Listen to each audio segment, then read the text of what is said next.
Richard, here we are again. Harry, yes. How you feeling? Good, yep. Very good so far. It was a long day yesterday, wasn't it? It was. Day two, a couple of big highlights, but let's start with the end, the sports presentation. Yes. Talk us through that.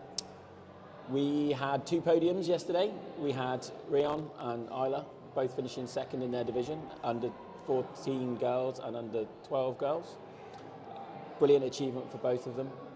Fantastic to see two Team UK athletes on the podium. Yeah, they did very well. The sports presentation is something that's often passed over, but you know, with the anthems and the flag and the medals were very impressive as well, weren't they? And they got plenty of stash. So I thought that was really, really well done. It was a nice chance to see Team UK get together as well. There were a lot of athletes who came back to support the girls get onto the podium. So I thought that was wonderful. And of course we had 7 event wins yesterday as well. Anything from the competition from Team UK that stood out for you? I think the team spirit again showed through, the grit and determination that the Team UK athletes showed, supporting each other through some highs and sadly some lows. And I think the overarching impression that I get is that team unity. Yeah, I would definitely second that. It's been very interesting to see that dynamic develop over time. And I think that when you speak to the athletes, it's one of the things that they say distinguishes this experience from perhaps some of the other competitions where they would go. There were obviously a couple of things that stood out yesterday in terms of noteworthy incidents. There was an injury to Harry Misson. Do you have any information on that? Yeah, Harry tweaked his back in the snatch workout.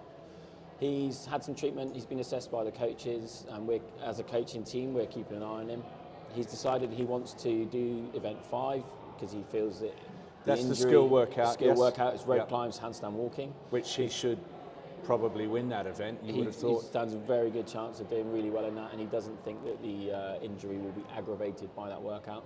We're going to take a view on that workout on the 6th workout after that. The power workout. Which does involve quite a lot of heavy deadlifts. Yeah, okay. Are the deadlifts at the start of that event or They're at the second end? movement. Second movement. The coaches will keep a close eye on him, work with him. He's had some treatment, had some massages, things like that. But our job as a management team is to keep him safe and healthy. Yep, he's a 19-year-old and he's got a long career ahead of him, hopefully, so it's not worth making anything worse. Obviously, there are a lot of good athletes in Team UK, and you would expect them to be having event wins, and they have delivered. But I thought I just might raise the subject of Marie Coulthus and her extraordinary performance, really. I think she's placed second in her division overnight. But what are your impressions of Marie and her athletic performance? She's been a fabulous competitor. I think she's told us before every event that she can't do one of the movements, and then she goes on and smashes it. She told us she couldn't do ring muscle ups and then won the event. She told us she couldn't do pull ups and I think came 3rd or 4th.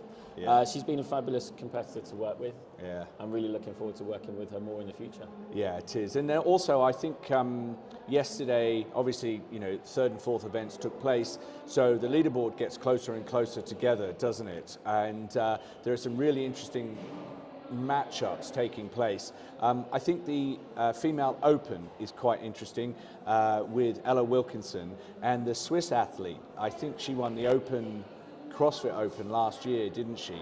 That's looking like a really, really good competition coming into the final day, doesn't it? Yes, all of the divisions are really tight at the top.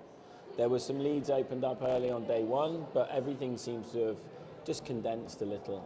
There's going to be some really exciting finishes to event 6 today because there's a lot of very close athletes. Yeah, very, very good athletes, and it's also in those divisions where there's a lot of athletes.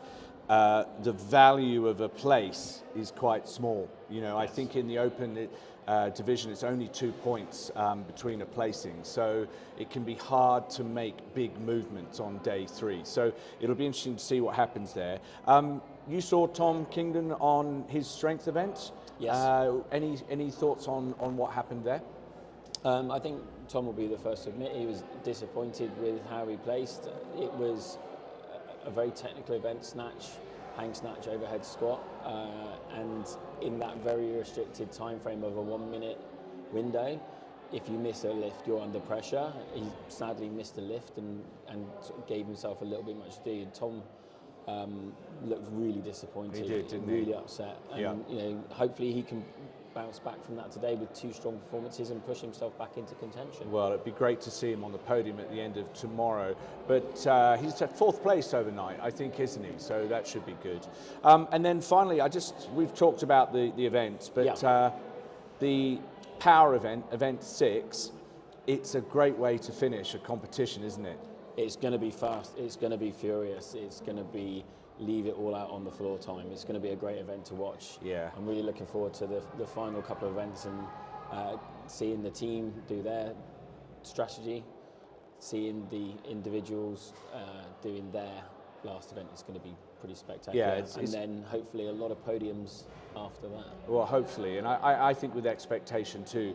And so just I think the final point to say is that for those athletes who want to try and get onto Team UK for the World Championships, the youth divisions and the open divisions will be in Lithuania and the masters divisions will be in Australia.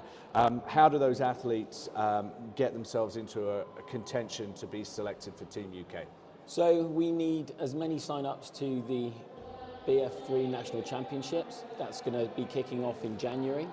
The registration is live now.